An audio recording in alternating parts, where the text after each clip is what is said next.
بسم اللہ الرحمن الرحیم۔ السلام علیکم۔ مکتب غامدی کی ایک اور نشست میں خوش آمدید۔ سلسلہ گفتگو 23 اعتراضات کی سیریز میں جاری ہے، اور آج اس سلسلے کی ہم قسط نمبر 162 شروع کرنے جا رہے ہیں۔ حدیث کیا ہے، یہ موضوع زیر بحث ہے۔ اس موضوع کی 27ویں نشست آغاز کرتے ہیں۔ ہم سب بہت شکریہ آپ کے وقت کا۔ ہم سب بڑی تفصیلی تبیین پر بحث ہوئی ہے۔ 3 چیزیں بڑی شرح و وضاحت کے ساتھ سامنے آ چکی ہیں کہ تبیین کے لفظ کو 2 پہلو سے استعمال کیا جاتا ہے، ایک ایضاح، کسی چیز کو واضح کرنا، اور دوسرا شرح و وضاحت۔ دوسری یہ کہ قرآن مجید میں بھی جہاں پر یہ لفظ آیا ہے اسی مفہوم کے اندر آیا ہے، اور تیسری یہ کہ کسی قسم کا نسخ، تغییر، تقیید، تخصیص، تاکید اور تبدل اس میں شامل نہیں ہے۔ ہم سب آپ سے جب ہم نے گفتگو کی تو آپ نے اس لفظ کو کن کن پہلوؤں سے استعمال کیا جاتا ہے، بالخصوص ان آیات میں جس سے استدلال کیا گیا کہ رسول اللہ صلی اللہ علیہ وسلم کی یہ منصبی ذمہ داری تھی کہ آپ دین کی تبیین کریں۔ مفسرین کا حوالہ دیا، اس کے اندر طبری بھی زیر بحث آیا، زمخشری بھی زیر بحث آیا، رازی بھی زیر بحث آیا، اور ابن کثیر بھی زیر بحث آیا۔ طبری اور زمخشری نے اس لفظ کو پہلے معنی کی تعین سے لیا ہے اور یہ بتایا کہ یہ ایضاح کے معنی میں اس پر 3 اعتراضات کیے گئے، ایک ایک کر کے آپ کی خدمت میں رکھوں گا۔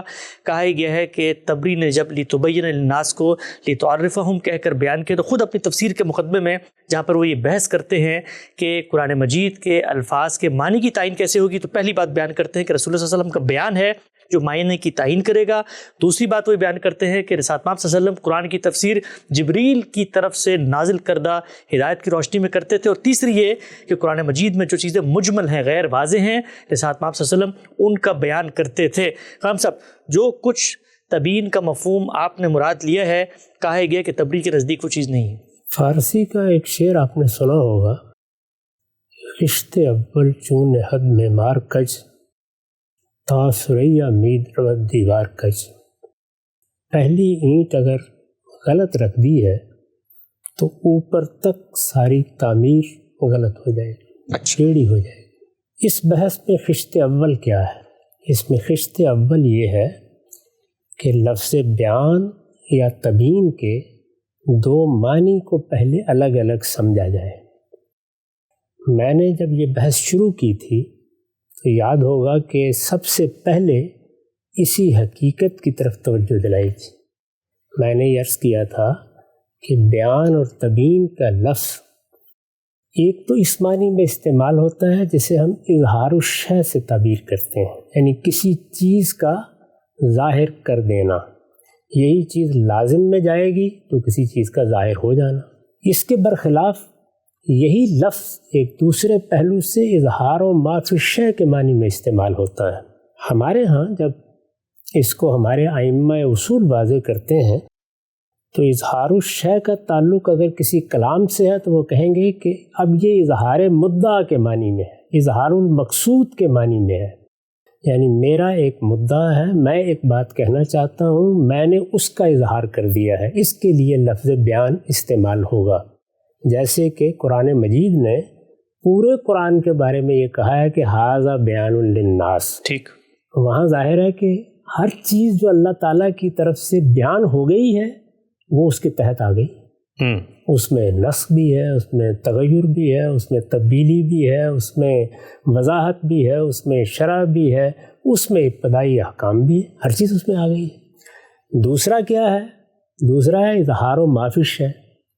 اس کو عام طور پر اس طرح واضح کیا جاتا ہے کہ یہ اظہار المعنی ہے یا ایضاح المعنی ہے۔ کس کے لیے؟ للمخاطب، یعنی مخاطب کے لیے آپ نے کسی چیز کے مضمرات کو کھول دیا ہے، اس کے معنی کو بیان کیا ہے، اس کی حقیقت واضح کی ہے، تو یہاں پہلے سے کوئی چیز موجود ہوگی، اس کا اظہار کیا جائے گا۔ یہ 2 الگ الگ معنی ہیں۔ ہمارے ناقدین کے ساتھ المیہ یہ ہے کہ وہ اس بنیادی بات کو سمجھے بغیر ایک کے بعد دوسرا مضمون لکھتے چلے جا رہے ہیں۔ اب اس کا نتیجہ کیا نکلا ہے؟ اس کا نتیجہ یہ نکلا ہے کہ ہر چیز خلط ملط ہو گئی۔ اسی چیز کی طرف اشارہ کیا ہے ہمارے فاضل عزیز مولانا عمار خان ناصر نے، جب ان کی تنقیدات پر تبصرہ کرتے ہوئے لکھا کہ یہ آپ نے کیا کھچڑی پکا لی ہے، یعنی اب یہ ناگزیر ہو گیا ہے کہ چاول اور دال کو الگ الگ کر کے دکھایا جائے۔ ٹھیک، یہ کیا عجائب و غرائب تخلیق کر دیے ہیں۔ تو یہ کس پہلو سے کہا ہے؟ اسی پہلو سے کہا ہے۔ اچھا، خلط مبس، یعنی جب آپ نے ایک لفظ کے 2 معنی میں استعمال کو ایک دوسرے کے ساتھ ملا دیا تو کوئی چیز بھی آگے واضح نہیں ہوگی، ٹھیک، اور آپ کے ہاں سے اعتراض پر اعتراض صادر ہوتا چلا جائے گا، اور جو مثالیں آپ پیش کریں گے وہ سب بھی اسی خلط مبحث کا عنوان بن کر رہ جائیں گے۔ اندازہ کیجئے نا، میں ایک مثال سے اپنی بات سمجھاتا ہوں۔ جی، ہم یہ کہتے ہیں کہ اردو زبان میں چشمہ اس اینک کو بھی کہتے ہیں، اور اس کو بھی جہاں سے پانی پھوٹ کر بہہ نکلتا ہے۔ ٹھیک، اب میں چشمے کے بارے میں بتا رہا ہوں کہ اس میں یہ اوصاف ہونے چاہیے، یہ صفات ہونی چاہیے۔ میرا مخاطب کیا کرتا ہے؟ وہ یہ کہتا ہے کہ نہیں، میں نے تو چشمے کے بارے میں پڑھا، اس سے پانی بھی پھوٹ جاتا ہے، میں نے تو چشمے کے بارے میں پڑھا، اس میں مٹی بھی ہوتی ہے۔ جی، تو میں اب اس کو کس طرح یہ سمجھاؤں کہ لفظ تو ایک ہی ہے، لیکن یہ لفظ دو معنی میں استعمال ہوتا ہے، ان دو معنی کو اکٹھا نہیں کیا جا سکتا۔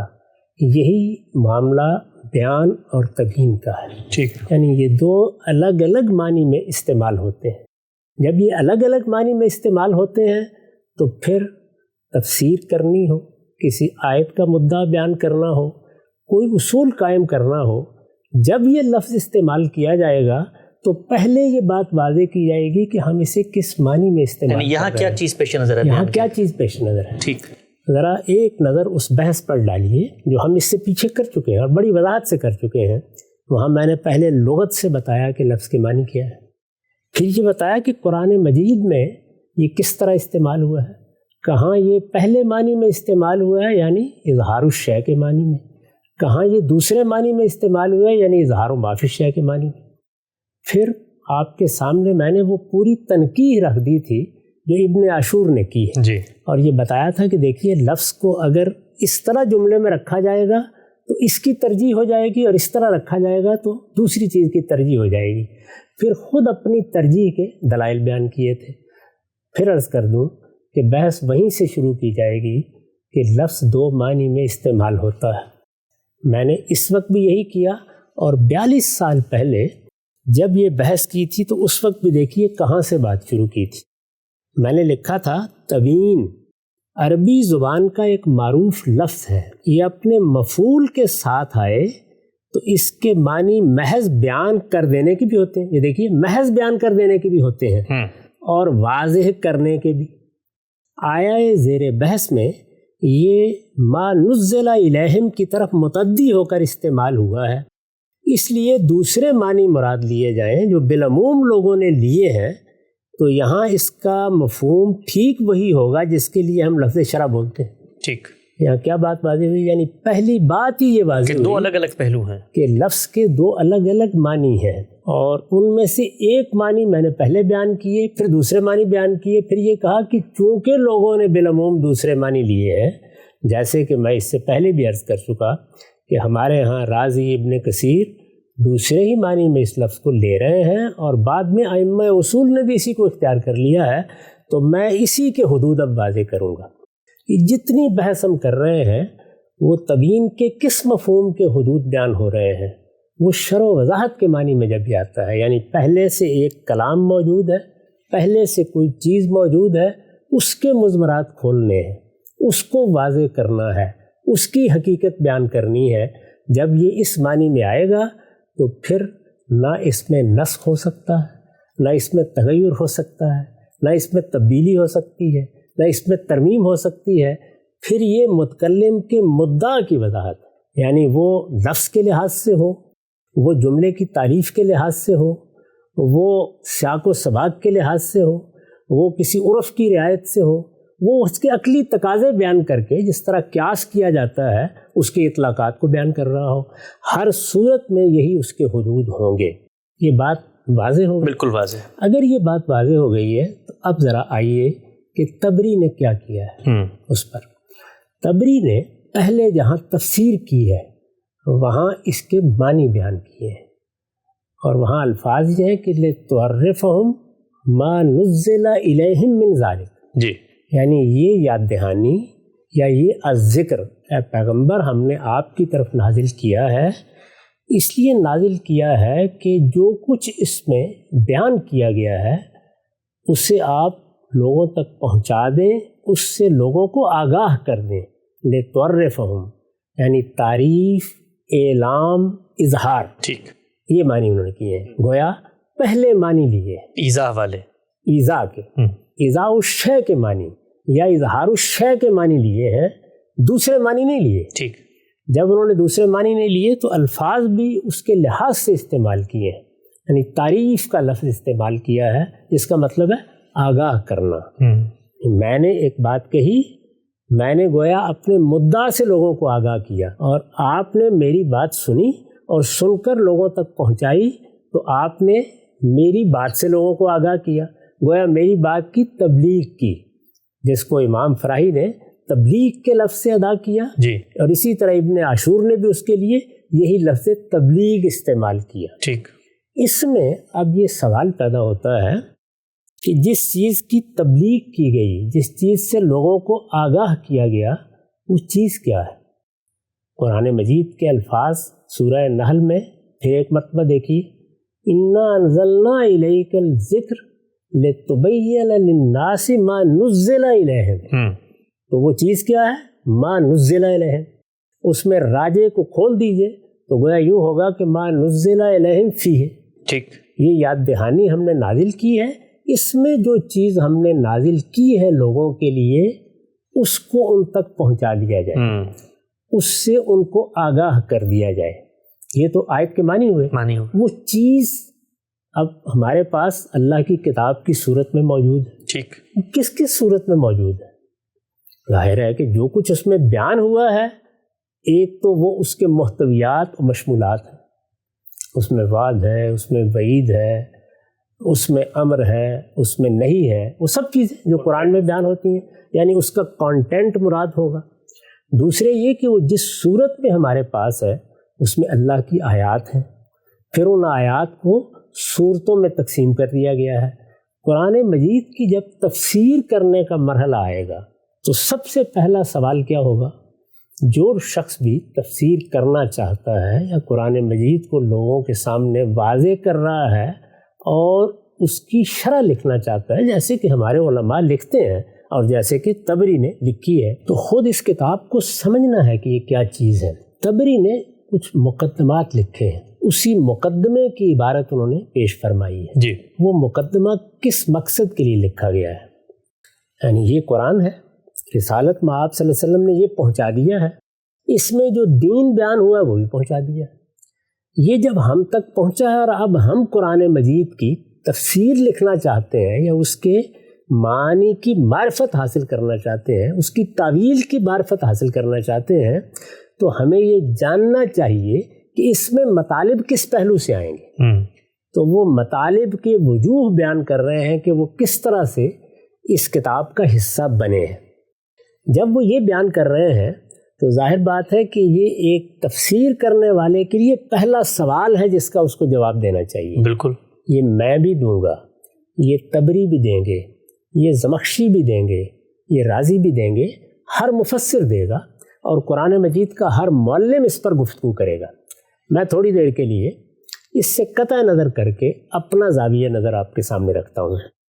مجھے اگر اپنے طلباء کو یہ بتانا ہو تو میں یہ کہوں گا کہ قرآن مجید ایک پیغمبر کی سرگزشت انذار ہے، اس میں اللہ تعالیٰ کی ہدایت بیان ہوئی ہے، اللہ کی آخری کتاب کی حیثیت سے بیان ہوئی ہے، تاہم اسلوب انذار کا اختیار کیا گیا ہے۔ یہ گویا میں نے قرآن مجید کے کانٹینٹ کا تعارف کرا دیا۔ میں اگر اس سے آگے جاؤں گا تو یہ بھی بیان کر دوں گا کہ اس میں جو کچھ واضح کیا گیا ہے، علم کا تزکیہ بھی ہے اور عمل کا تزکیہ بھی ہے۔ علم کے تزکیے میں عقائد زیر بحث آ جائیں گے، عمل کے تزکیے میں شریعت زیر بحث آ جائے گی۔ میں اس کے بارے میں بھی کچھ تفصیلات بتا دوں گا کہ یہ چیزیں ہیں جو ہماری شریعت میں بیان ہوئی ہیں۔ جیسے میں اگر کبھی بیان کرتا ہوں تو یہ بتاتا ہوں کہ اس میں تطہیر بدن کے احکام ہیں، اس میں تطہیر خورنوش کے احکام ہیں، اس میں تطہیر اخلاق کے احکام ہیں، اور سب سے بڑھ کر عبادات ہیں۔ ایسے بیان کیا بالکل ایسے۔ تو یہ گویا مشمولات ہیں ما نزل الیہم، یہ اس کے محتویات ہیں، یہ اس کا کانٹینٹ ہے۔ یہ پہلی چیز ہوگی۔ دوسری چیز میں یہ بتاؤں گا کہ اس قرآن میں دو طرح کی آیات ہیں، ٹھیک، ایک محکمات ہے، دوسرے متشابہات۔ یہ بات قرآن مجید نے سورہ آل عمران میں خود بیان کر دی۔ بالکل، میں یہ بتاؤں گا کہ محکمات کے معاملے میں اگر کوئی شخص عربی زبان سے واقف ہے اور عربی زبان سے واقف ہونے کے معنی کیا ہے اس کو اچھی طرح اس نے سمجھ لیا ہے اور پورے علم کی تاریخ اس کے سامنے موجود ہے، تو وہ بہت آسانی کے ساتھ ان محکمات کے مدعا اور مفہوم کو سمجھ سکتا ہے۔ ٹھیک۔ متشابہات کے بارے میں اپنا نقطۂ نظر اس طرح واضح کروں گا کہ یہ وہ آیات ہیں جن میں اللہ تعالیٰ نے نادیدہ عالم کے بارے میں ہمیں کچھ بتایا ہے۔ ٹھیک۔ ان کی نوعیت ایسی ہے کہ ان کے معنی تو اسی طرح سمجھ لیے جائیں گے جس طرح محکمات کے سمجھے جاتے ہیں، اس میں کوئی تردد نہیں ہوگا، یعنی وہی چیزیں یہاں بھی درکار ہوں گی، وہی عربی زبان کا علم، وہی اس کے پس منظر کی چیزیں جو وہاں چاہیے وہی یہاں بھی چاہیے۔ ٹھیک۔ لیکن ان کا مصداق کیا ہے، ان کی حقیقت کیا ہے؟ قرآن مجید اگر جنت کے بارے میں کوئی بات بیان کر رہا ہے تو حقیقت کیا ہے اس کو اللہ تعالیٰ کے سوا کوئی نہیں جانتا۔ صحیح۔ اور اللہ تعالیٰ نے یہ حقیقت کسی کو بتائی بھی نہیں ہے، نہ جبریل امین کو، نہ اپنے کسی پیغمبر کو، یہ قرآن نے خود واضح کر دیا ہے۔ میں یہ بتاؤں گا، پہلے بتائیں گے آپ۔ ہمارا علم اس کے ساتھ ایک تیسری چیز کو شامل کرتا ہے، وہ اگرچہ جزوی ہے، وہ محکمات ہی کا ایک حصہ ہے، لیکن وہ تیسری چیز بن جاتی ہے اور بڑی اہمیت کے ساتھ بنتی ہے۔ وہ یہ ہے کہ محکمات بھی ہیں، متشابہات بھی ہیں، اور محکمات میں کچھ آیتیں، چند آیتیں، 2-4 آیتیں ایسی ہیں جن کو مجمل مفتقر الی البیان کہنا چاہیے۔ مطلب یعنی ان میں ایک حکم دیا گیا ہے، لیکن وہ حکم کس چیز کے بارے میں دیا گیا ہے، وہ چیز اصل میں ہے کیا، اس کی کیا صورت بنتی ہے، یہ نہیں بتایا گیا، یعنی غیر واضح ہے حکم۔ جیسے مثال دیتے ہیں نا، وہ کہا گیا ہے کہ صلاۃ کا اہتمام کرو، زکوٰۃ ادا کرو۔ مخاطبین کو یہ معلوم نہیں ہے کہ صلاۃ سے کیا مراد ہے، یعنی اگر وہ لغت کی مراجعت کریں تو ان کو معلوم نہیں ہو سکتا کہ صلاۃ سے قرآن کیا چاہتا ہے، کس چیز کا اہتمام چاہتا ہے۔ اسی طرح زکوٰۃ سے اس کی مراد کیا ہے، وہ یہ معلوم نہیں کر سکتے۔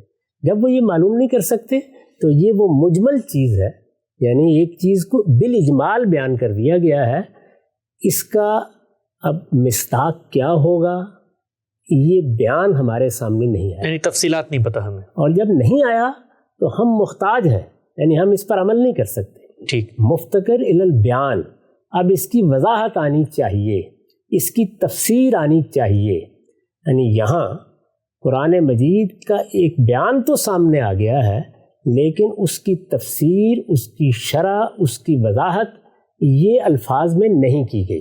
ٹھیک۔ اس کے لیے پھر اسی کی طرف رجوع کرنا ہے جس نے قرآن نازل کیا ہے۔ اچھا، تو مفتقر الی البیان کا مطلب ہے اسی کی طرف رجوع کرنا ہے۔ یہ ہمارے ہاں ہمارا علم بالعموم کہتا ہے۔ یہ آپ کو معلوم ہے کہ مدرسہ فراہی میں جب ہم نے اس معاملے کو باقاعدہ طریقے سے بیان کیا ہے تو یہ بتا دیا ہے کہ ہمارے نزدیک قرآن میں اس طرح کی کوئی چیز سرے سے ہے ہی نہیں، اس لیے یہ ہمارے ڈسکورس میں تو مسئلہ ہی ختم ہو گیا۔ ٹھیک۔ ہم تو وہی بات کہیں گے جو سورہ آل عمران میں بیان ہوئی ہے کہ قرآن مجید میں 2 ہی طرح کی آیات ہیں، ایک محکمات، دوسرے متشابہات، اور دونوں کے بارے میں بھی یہ بتا دیں گے کہ محکمات تک پہنچنے کا راستہ کیا ہے اور متشابہات میں کیا چیز سمجھ لینا کچھ مشکل نہیں ہے، یعنی ان کے معنی کیا بات کہی گئی ہے، اس میں کوئی مسئلہ نہیں پیدا ہوتا، ادنا تردد کے بغیر آپ مطمئن ہو جاتے ہیں کہ یہ الفاظ کے معنی ہیں، لیکن ان کا مصداق وہ بہرحال جب ہم اس عالم کو دیکھیں گے اسی وقت سامنے آئے گا، وہ اللہ تعالیٰ نے کسی کو نہیں بتایا، یا دوسرے لفظوں میں کہیے ان کی حقیقت کیا ہے وہ اللہ تعالیٰ نے نہ قرآن میں بیان کی ہے نہ اپنے پیغمبر کو بتائی ہے، وہ اللہ کا علم ہے اور اللہ ہی کے پاس ہے۔ جب وہ چیز سامنے آئے گی تو اس وقت اس کو میں بھی جان لوں گا اور آپ بھی جان لیں گے۔ ٹھیک۔ ہم اس کو اس طرح بیان کریں گے، اس لیے کہ ہمارے ہاں وہ مجمل نام کی کوئی چیز ہی نہیں، ہمارے علم میں وہ چیز موجود ہے، ہمارے علم سے مراد ہمارے مسلمانوں کے علم کی روایت، ٹھیک، وہ موجود ہے۔ تبری کو بھی یہ مسئلہ درپیش ہے کہ وہ یہ بتائیں کہ جو کچھ بھی ملا ہے، یعنی ما نزل الیہم، وہ جس سے پیغمبر نے آگاہ کیا ہے، وہ آگاہ کرنے ہی کے معنی میں لفظ کو لے رہے ہیں۔ ٹھیک، پیغمبر نے آگاہ کیا ہے، پیغمبر نے اس کو پہنچایا ہے، پیغمبر نے اس کی تبلیغ کی ہے، شرح و وضاحت کے معنی میں نہیں لے رہے ہیں۔ ٹھیک، جب پہنچایا ہے تو پہنچاتے وقت پھر اس مجمل کا کیا ہوا، یعنی یہ تو پہنچ گیا لفظ پہنچ گیا، لفظ کو ہم پڑھ لیں گے، تلاوت کر لیں گے، جی، اس سے ثواب حاصل کر لیں گے، عمل کیسے کریں گے؟ اس لیے کہ یہ تو مفتکر البیان ہے، اس کو پس منظر میں رکھیے۔ اس کو پس منظر میں رکھ کر وہ اسی سوال کا جواب دے رہے ہیں کہ قرآن مجید کی تعویل اگر کرنی ہے یا تفسیر کرنی ہے تو اس کے وجوہ مطالب کو کس کس پہلو سے دیکھنا ہوگا۔ اس کے لیے انہوں نے 3 آیات کا انتخاب کیا ہے۔ یہ 3 آیتیں ہیں۔ پہلی آیت وہی ہے سورہ نحل کی آیت 44، ٹھیک، جس پر ہم یہ ساری بحث کر رہے ہیں۔ دوسری نحل کی آیت 64، دونوں کے مدعا میں کوئی خاص فرق نہیں ہے۔ اور تیسری آل عمران کی آیت 7، اچھا، جس میں یہ بیان کیا گیا ہے کہ قرآن مجید میں 2 طرح کی آیات ہیں، ایک آیات محکمات اور دوسرے آیات متشابہات۔ تبری یہاں یہ تینوں آیتیں اس لیے نقل نہیں کر رہے کہ تبینہ یہاں تفسیر کے معنی میں چلا گیا ہے۔ فاضل ناقد نے آگے تفسیر کا لفظ دیکھا ہے اور اس غلط فہمی میں مبتلا ہو گئے ہیں۔ وہ یہ بتا رہے ہیں کہ ما نزل الیہم میں کیا کچھ شامل ہے۔ اچھا، چنانچہ دیکھیے انہوں نے تینوں آیات نقل کر کے آگے لکھا ہے فقط تبین ببیان اللہ جل ذکرہ، یعنی اللہ تعالیٰ نے یہ جو کچھ یہاں واضح کیا ہے اس سے کیا حقائق سامنے آئے، اس سے اس قرآن کے بارے میں 3 چیزیں سامنے آئی ہیں۔ ان 3 کو انہوں نے اپنی ترتیب سے بیان کیا ہے، میں تفہیم مدعا کے لیے اس ترتیب کے خلاف نیچے سے بیان کر رہا ہوں۔ پہلی چیز انہوں نے یہ بیان کی کہ اس قرآن کا ایک بڑا حصہ وہ ہے جس کو کوئی شخص جو عربی زبان سے واقف ہے سمجھ لے، یعنی اس میں کوئی مشکل نہیں پیش آئے گی۔ دیکھیے اس کو کیسے بیان کیا، وَأَنَّ مِنْهُ، یہ الفاظ ذہن میں رکھیے، وَأَنَّ مِنْهُ یعنی ما نزل الیہم میں کیا کچھ ہے۔ وہ کہتے ہیں اس میں کچھ چیزیں وہ ہیں ما یعلم تاویلہ کل ذی علم باللسان الذی نزل بہ القرآن، یعنی جس کو ہر وہ شخص سمجھ لیتا ہے، اس کی تعویل معلوم ہو جاتی ہے، اس کے معنی واضح ہوتے ہیں، جو عربی زبان سے واقف ہے، جو اس زبان سے واقف ہے جس میں قرآن نازل ہوا ہے، ٹھیک، اس زبان کا بولنے والا ہے، اس زبان کا سمجھنے والا ہے۔ آگے انہوں نے اس کی کچھ تفصیلات کر دی ہیں۔ یہ ایک چیز ہوئی وَأَنَّ مِنْهُ۔ اس کے بعد دوسری چیز کیا ہے، وَأَنَّ مِنْهُ مَا لَا يَعْلَمُ تَأْوِيلَهُ إِلَّا اللَّهُ الْوَاحِدُ الْقَهَّارُ، اور دوسرے یہ کہ اس میں وہ چیزیں بھی ہیں جن کی تعویل، جن کی حقیقت، جن کے معنی، جن کی تفسیر اللہ کے سوا کوئی نہیں جانتا۔ وہ کیا ہیں؟ آیات متشابہات۔ آگے انہوں نے اس کی وضاحت کر دی ہے۔ تو یہ 2 طرح کی چیزیں ہو گئیں۔ جی، اس کے بعد انہوں نے اس تیسری کو موضوع بنایا ہے جو میں تمہیدی بحث میں بتا چکا ہوں، یعنی مجمل کی تفسیر۔ اچھا، میں نے عرض کیا تھا جی، ان کو ایک مسئلہ ہمارے زاویہ نظر سے تو قرآن مجید میں 2 ہی طرح کی آیات ہیں، محکمات ہیں، متشابہات ہیں، لیکن ہمارا علم، روایتی علم، محکمات میں چند آیات کو مجمل قرار دے کر ایک تیسری قسم اس میں اضافہ کر دیتا ہے۔ وہ تیسری قسم ہے جس کو انہوں نے سب سے پہلے بیان کیا ہے۔ وہ یہ کہتے ہیں کہ ان مما انزل اللہ من القرآن علی نبیہ، یعنی اللہ تعالیٰ نے قرآن میں سے جو کچھ اپنے نبی پر نازل کیا ہے ان میں وہ چیزیں بھی ہیں، یعنی پہلے کیا بیان کیا، وہ چیزیں جن کو سمجھنے کے لیے، جن کی تعویل کے لیے، جن کی تفسیر کے لیے عربی زبان سے واقفیت کافی ہے، وہ چیزیں جو امور متشابہات ہیں جن کا علم اللہ کے سوا کسی کے پاس ہے ہی نہیں۔ جی، اور اب وہ چیزیں ما لا یوصل الی علم تاویلہ الا ببیان الرسول صلی اللہ علیہ وسلم، جی، یعنی یہ کیا چیزیں ہیں، وہ جن کی تعویل تک پہنچا ہی نہیں جا سکتا سوائے اس کے کہ پھر اللہ کا رسول ہی بتائے کہ ان کا مدعا کیا ہے۔ ٹھیک، یعنی اس کے علاوہ اور کوئی راستہ ہی نہیں ہے۔ عربی زبان کا جاننا کافی نہیں ہے، قرآن مجید کے علم سے واقف ہونا کافی نہیں ہے، پورے قرآن کو لفظ لفظ پڑھ ڈالنا کافی نہیں ہے، یہ تو جس پر نازل ہوا ہے وہی بتائے گا۔ کہتے ہیں وَذَلِكَ تَأْوِيلُ جَمِيعِ مَا فِيهِ، اب جو کچھ وہ بتائے گا، یعنی مجمل چیزیں وہ آگے بیان کر دیں گے اس کو. جو کچھ وہ بتائے گا اس میں پھر سارے ہی پہلو زیر بحث آئیں گے. میں نے مثال دی تھی نا کہ جیسے صلاۃ، زکوٰۃ، تو اب صلاۃ ہے، زکوٰۃ ہے، تو اس میں ہر چیز زیر بحث آئے گی. یعنی صلاۃ میں فرائض کیا ہیں، اس کی رکعتیں کیا ہیں، اس سے متعلق احکام کیا ہیں، اس میں کیا چیزیں مندوب ہیں، کیا چیزیں مستحب ہیں، سب کچھ زیر بحث آئے گا. دیکھیے اس کی تفصیل کرتے ہیں. کہتے ہیں وَذَلِكَ التَّأْوِيلُ جَمِيعُ مَا فِيهِ مِنْ وُجُوهِ أَمْرِهِ وَاجِبِهِ وَنَدْبِهِ وَإِرْشَادِهِ وَصُنُوفِ نَهْيِهِ وَوَظَائِفِ حُقُوقِهِ وَحُدُودِهِ وَمَبَالِغِ فَرَائِضِهِ وَمَقَادِيرِ اللَّازِمِ بَعْضَ خَلْقِهِ لِبَعْضٍ وَمَا أَشْبَهَ ذَلِكَ مِنْ أَحْكَامِ آیَتِهِ. یعنی اس ذیل کی جتنی آیتیں ہوں گی، یعنی جن میں مجمل طریقے سے ایک حکم دے دیا گیا ہے، تو وہاں ظاہر ہے کہ یہ بتایا جائے گا کس کے لیے یہ حکم ہے، کس کے لیے نہیں ہے. اگر کچھ بندے اس کے مکلف ہیں تو ان کو واضح کیا جائے گا، کچھ نہیں ہے تو اس کو واضح کیا جائے گا. ان میں کیا چیز ایسی ہے جو مندوب ہے، کیا چیز ایسی ہے کہ جس میں صرف استحباب ہے، یہ سب چیزیں واضح ہوں گی. وہ کہتے ہیں یہ سب کچھ اللہ کا پیغمبر بتائے گا. التی لم یدرک علمها الا ببیان رسول اللہ صلی اللہ علیہ وسلم لامتہ. یہ کیا چیزیں ہیں؟ یہ وہ چیزیں ہیں کہ جن کا علم حاصل ہی نہیں کیا جا سکتا، جن کے علم تک پہنچا ہی نہیں جا سکتا سوائے اس کے کہ اللہ کا رسول ہی اپنی امت کو بتائے کہ صلاۃ کا کیا مطلب ہے، زکوٰۃ کا کیا مطلب ہے، اس کا کیا مصداق ہے، وہی بتائے. ورنہ ہمارے پاس ان کے علم تک پہنچنے کا کوئی راستہ نہیں. ٹھیک. وَهَذَا وَجْهٌ لا یجوز لأحد القول فیہ. یہ قرآن مجید کا وہ پہلو ہے جس میں کسی کے لیے اپنی طرف سے کوئی بات کرنا جائز ہی نہیں. یعنی میں یا آپ نہیں بتا سکتے کہ میرے نزدیک صلاۃ کا مصداق یہ ہے، نہ آپ بتا سکتے ہیں. الا ببیان رسول اللہ صلی اللہ علیہ وسلم لہ تاویلہ. اللہ یہ کہ رسالت باب صلی اللہ علیہ وسلم یہ بتائیں کہ یہ اس کی تعویل ہے. یہ واضح ہو گیا. یعنی یہ وہ مجمل احکام ہیں جو مفتقر الی البیان ہے. طبری نے یہ واضح کیا ہے کہ ان کا مدعا کیا ہے، ان کا مصداق کیا ہے. جس وقت ما نزل الیہم کو اللہ کا پیغمبر پہنچائے گا، بیان کے معنی وہی ہے، پہنچانا، آگاہ کرنا. جب پہنچائے گا تو کیا پہنچائے گا؟ وہ حصہ بھی پہنچائے گا جس کو سمجھنے کے لیے عربی زبان کے سوا کسی چیز کی ضرورت نہیں ہے. ٹھیک.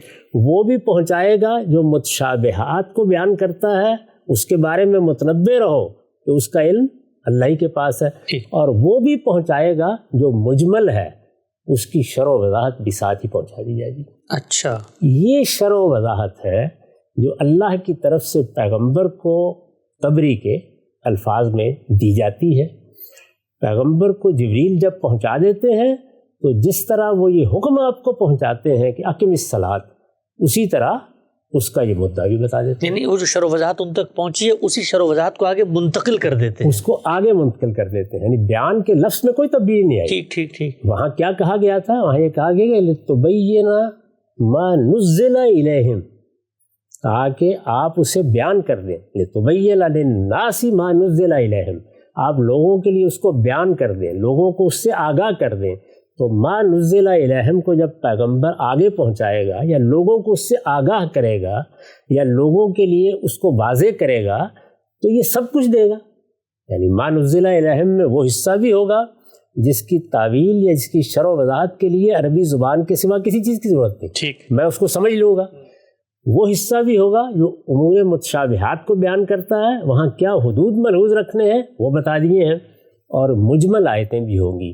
آگے ایک پورا مقدمہ قائم کر کے انہوں نے بتایا ہے کہ وہ مجمل آیات چند آیات ہیں، یعنی وہ انگلیوں پر گنی جا سکتی ہیں.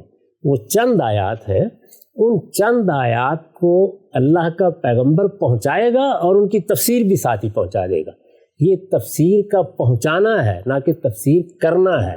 لفظ اسی معنی میں ہے جس معنی میں انہوں نے پہلے بیان کر دیا ہے. یعنی کیا؟ لِتُعَرِّفَهُمْ ما انزل الیہم من ذالک. ٹھیک. یعنی یہ قرآن نازل ہو گیا ہے.